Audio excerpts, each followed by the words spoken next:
In this movie, we'll take a look at the rotate tool, and I think it's at this point that the value of the transformation origin really becomes obvious.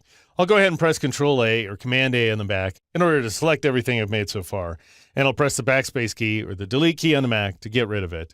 And I'm just going to go ahead and switch to a different color, maybe this shade of green here, and I'll go ahead and take the line weight up to 3 points.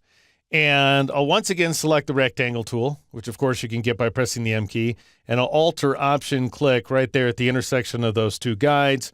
And 100 by 100 points is going to work just fine, so I'll go ahead and click OK. All right, now I'll press the V key to switch back to the black arrow tool, and just so that we have something to compare, I'll press the Enter key or the Return key on the Mac to bring up the Move dialog box, and I'll go ahead and set the horizontal value to 100 points and vertical to 0 points, and I'll click Copy. And then I'll select the original, press the Enter key or the Return key again, and change the horizontal value to -100. All right, now let's say I want to make a kind of pattern of diamond-shaped petals. I'll go up to the Effect menu, choose Distort and Transform, and choose the Transform command. And then I'll go ahead and turn on the Preview checkbox, and I'll just go ahead and rotate this guy 45 degrees like so.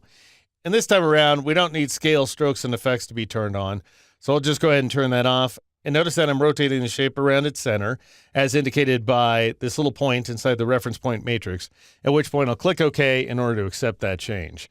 Now I want to stretch this shape, and I have to do that in a separate pass, because notice, if I were to click on the word Transform to bring back my Transform Effect dialog box, and let's say I turn on the Preview checkbox and I change the horizontal value to 120 and the vertical value to 70, which is what I'm ultimately looking for, you can see that Illustrator is applying the scale before the rotation, and that's not what I want. So I'll just go ahead and cancel out of there, and instead I'll apply a new transform effect by going to the Effect menu, choosing Distort and Transform, and choosing the Transform command once again. And I do want to apply a new effect, so I'll go ahead and click this button, at which point I'll now change the horizontal scale value to 120%, and I'll take the vertical value down to 70% and turn on the Preview checkbox in order to produce this effect here.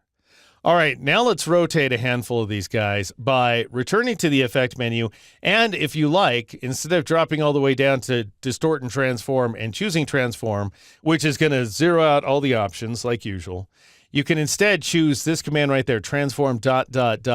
which is going to bring back your last applied settings.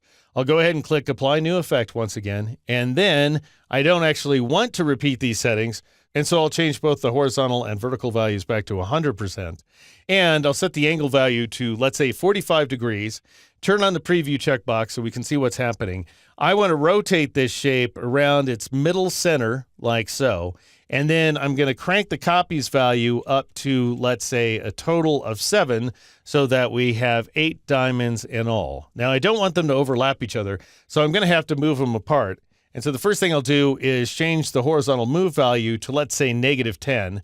That doesn't quite do what I want. So I'll also change the vertical move value to -10, and that's just plain wrong. So what I need to do is just sort of arrow this value until things look more or less correct, which is happening someplace around a vertical value of -23 or -24, at which point I'll go ahead and click OK to accept that change.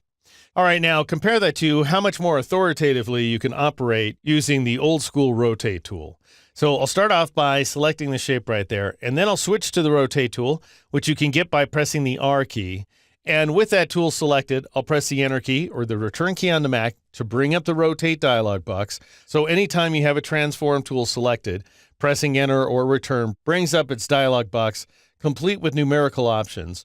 And so what I'm going to do is just change the angle value to 45 degrees and click OK. And then I'll switch back to the Scale tool, which I can get by pressing the S key, of course, and I'll press the Enter key or the Return key on the Mac, and I'll go ahead and change the horizontal value to 120% and the vertical value to 70%, which automatically turns on the non-uniform radio button. So you don't have to worry about that. As long as we're here, go ahead and turn off the Scale Corners checkbox, even though, of course, in our case, it's not going to make any difference, and then click OK. All right, now what we want to do is switch back to the Rotate tool, and then you want to click to set a transformation origin. And I'm going to click, let's say, right about here along that horizontal guideline. And now notice I can drag around that origin point in order to rotate my diamond. And so a couple of things to know here. The farther you move your cursor away from the origin, the more fine-tuned control you're going to get. Also, if you want to constrain your rotation to an increment of 45 degrees, go ahead and press and hold the Shift key, as you see me doing right now. And then, if you also want to create a copy of the shape as you rotate it, then press and hold the Alt key or the Option key on a Mac, at which point you'll get that double arrowhead cursor, and then keep those keys down until after you release. All right, now I want to create another duplicate of this shape. And to do that, I'll go up to the Object menu, choose Transform. Notice, by the way, that we've got a Rotate command, we have a Scale command. These commands bring up the very same dialog boxes that we've been seeing when the Rotate and Scale tools are selected. But the command I'm going to choose is Transform again, which also has a keyboard shortcut of Control-D for Duplicate. And so as you can see, Illustrator goes ahead and both rotates and duplicates the shape like so. All right, now just go ahead and press Control or Command-D as many times as it takes to fill out my pattern. Now, the great thing about this static approach is that if you go ahead and zoom in, you will see that everything is aligned perfectly, especially along this horizontal guideline here.